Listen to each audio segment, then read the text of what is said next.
Text condition motion synthesis requires the model to generate 3D motion sequences conditioned on the input natural language descriptions. Previous works mainly rely on single action label or coarse action level descriptions.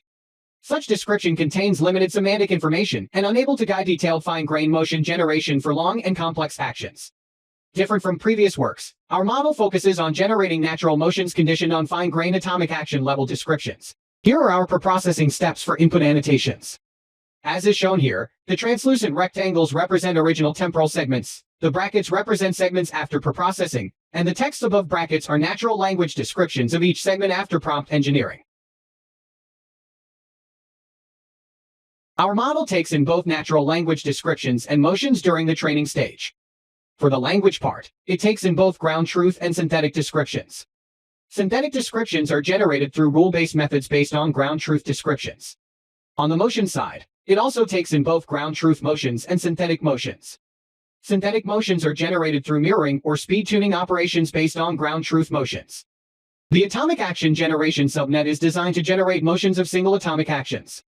During each training iteration, it will generate 4 motion sequences conditioned on 4 different input modalities.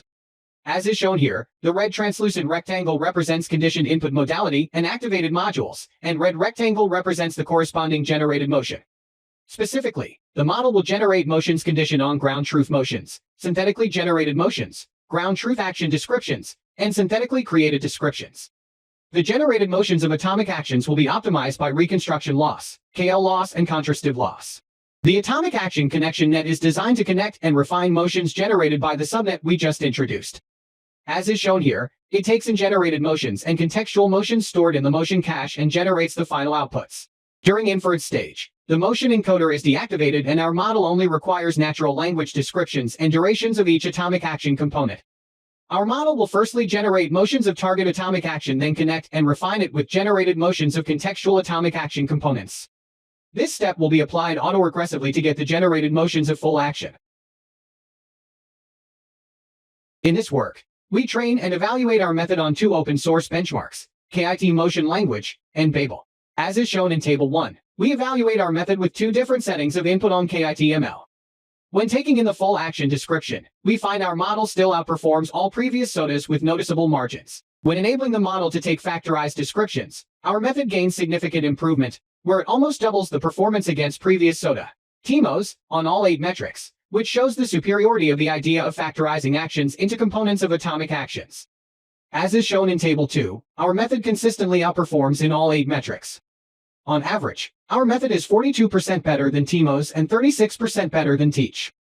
It also achieves the best performance under another setting of metrics in Table 3 when compared against another previous SOTA MACV. The motion sequences generated by TMOs contain lots of foot sliding and the person is floating in the air. Ours, however, generate a much more natural and smoother sample. Meanwhile, the motion sequence generated by EMS contains both segments of bent over and lift. But TMOs only generates the segment of bent over. Compared against TMOs, the legs movement generated by EMS is more natural. Moreover, EMS correctly generates the transition from sits to rests. However, TMOs doesn't generate such motions. When generating motion sequences for long actions, our method shows more superiority against TMOs. As is shown below, TMOs tends to generate average poses when the duration increases.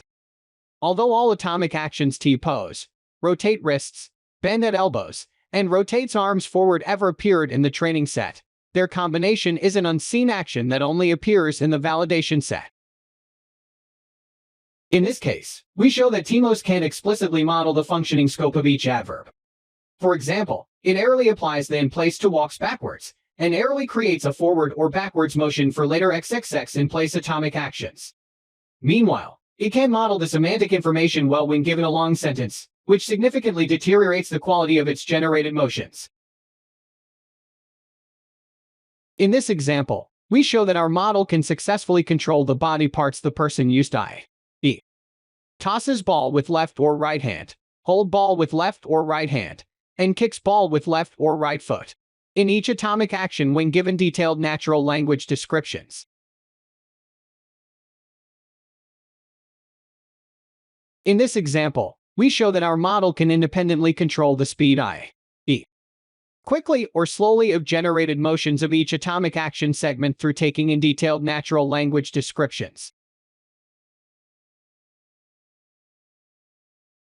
In this example, we show another example that our model can control different types of attributes, both motion, speed, and body parts at the same time for different atomic action segments conditioned on the natural language descriptions.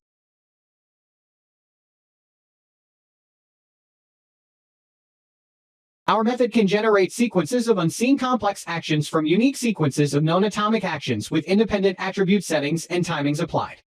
However, it still requires the atomic actions are ever learned in the training set. We find many atomic actions only appear in the validation set, and our model can't generate solid motions for them. One possible solution is integration with zero-shot learning methods. Although the training set contains fairly enough samples, 1,340 turnaround segments, we find our method still doesn't perform that well on generating turnaround motions. As is shown in the example below, the generated turnaround motion is just rotating the figure around z-axis, which is different from what people will naturally do in the real world. Turnaround seems a simple motion. However, it contains lots of details, which makes its generation pretty challenging. The problem widely exists in almost all recent works, which may require a more powerful motion synthesis and language backbone.